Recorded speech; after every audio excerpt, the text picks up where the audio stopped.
Halo semuanya, kembali lagi dalam mata kuliah prinsip pemrograman. Sekarang kita akan melanjutkan ke materi tambahan, yaitu materi kelas. Dalam materi ini, kita akan mempelajari 4 topik utama, yaitu pengenalan kelas, komponen utama kelas, konstruktor pada kelas, dan pentingnya penggunaan kelas. Masuk ke pengenalan. Kelas adalah struktur dasar dalam pemrograman berorientasi objek atau OOP, yang digunakan untuk menyatukan data dari perilaku ke dalam suatu unit tunggal. Dalam hal ini, data merujuk pada atribut atau properti, dan perilaku merujuk kepada metode atau fungsinya. Berikut adalah komponen utama pembentuk kelas. Yang pertama itu ada atribut. Nah, atribut itu adalah sebuah variabel yang menyimpan data karakteristik objek yang dibuat dari kelas. Seperti contohnya di sebelah itu kan ada nama itu kelasnya kucing. Nah, lalu ada atributnya itu namanya warna dan usia. Nah, warna dan usia itu adalah sebuah variabel untuk menyimpan datanya. Lalu ada metode. Nah, metode ini adalah sebuah fungsi atau tindakan yang dapat dilakukan oleh objek yang dibuat dari kelas. Seperti contohnya itu kan di bawahnya itu ada fungsi namanya bersuara. Nah, bersuara itu adalah sebuah metodenya. Lalu ada instant. Instant ini adalah objek yang diciptakan berdasarkan kelas. Setiap instant memiliki atribut dan perilaku yang unik. Seperti contohnya itu di bawah kan ada kucing underscore kesayangan sama dengan kucing, lalu ada warnanya dikasih sebuah value sama usianya dikasih sebuah value. Nah, kucing kesayangan itu merupakan sebuah instant yang dibuat dari kelas. Selanjutnya masuk ke konstruktor. Konstruktor ada sebuah fungsi yang akan dipanggil pertama kali saat sebuah objek diinstansiasikan. Fungsi tersebut harus selalu bernama init. Init merupakan metode khusus yang dipanggil saat pembuatan instan dari kelas. Init juga digunakan untuk menginisialisasikan atribut objek.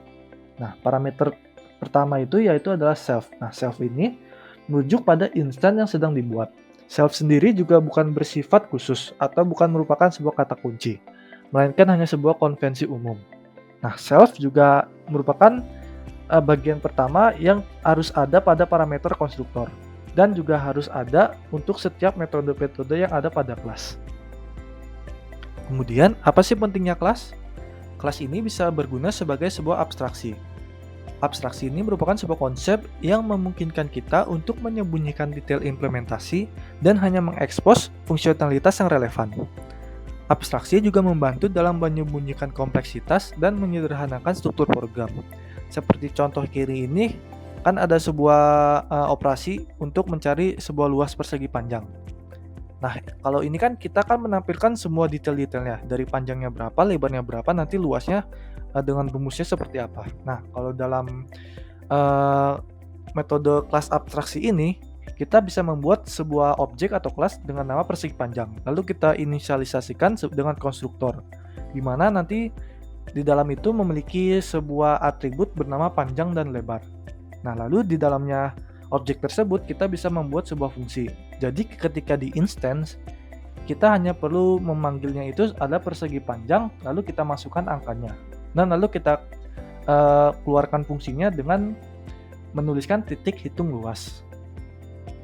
Kemudian pentingnya kelas kedua yaitu sebagai pewarisan. Konsep pewarisan ini di mana suatu kelas dapat mewarisi properti dan metode dari kelas lain.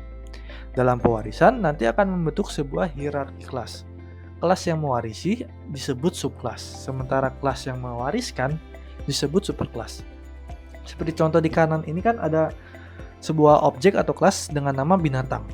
Nah, dia itu adalah sebuah superkelas. Kenapa superkelas? Karena di bawahnya itu terdapat sebuah kelas dengan nama kucing dan anjing, di mana dalam parameternya tertulis binatang. Nah, berarti kan kucing dan anjing ini merupakan sebuah subkelas yang nanti akan mewarisi metode-metode atau atribut-atribut yang ada pada superkelasnya.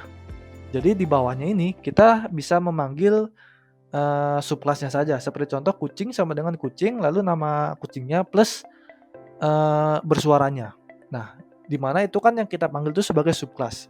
Lalu di bawahnya ini kita hanya tinggal perlu memanggil kucing titik bersuara. Nah, bersuara ini nanti akan diwariskan dari binatang, dari objek binatangnya. Kemudian penting lainnya dari kelas itu karena kita bisa menggunakan konsep polimorfisme. Polimorfisme merupakan sebuah konsep yang memungkinkan suatu objek untuk memiliki banyak bentuk atau dapat berperilaku dengan cara yang berbeda tergantung pada konteksnya. Polimorfisme dapat diimplementasikan dengan dua penggunaan, yaitu overriding dan overloading. Overriding ini berarti fungsi yang ada pada superclass akan tertimpa dengan nama fungsi yang sama yang terdapat pada subclass. Seperti contoh tersebut kan ada kelas binatang dan subclassnya itu adalah kucing dan anjing. Nah, kucing dan anjing ini kan memiliki fungsi memiliki nama fungsi yang sama dengan yang ada pada superclass. Nah, nanti berarti fungsi yang ada pada superclass akan teroverriding atau tertimpa dengan fungsi yang ada pada subclass. Sedangkan overloading ini adalah fungsi yang berbeda tetapi masih bisa digunakan atau masih bisa diketahui oleh program karena perbedaan parameter. Jadi overloading itu dipengaruhi oleh parameternya. Nah, gimana teman-teman? Pasti paham kan materi kelas ini? Cukup sekian dulu untuk materi kelas ini. Terima kasih.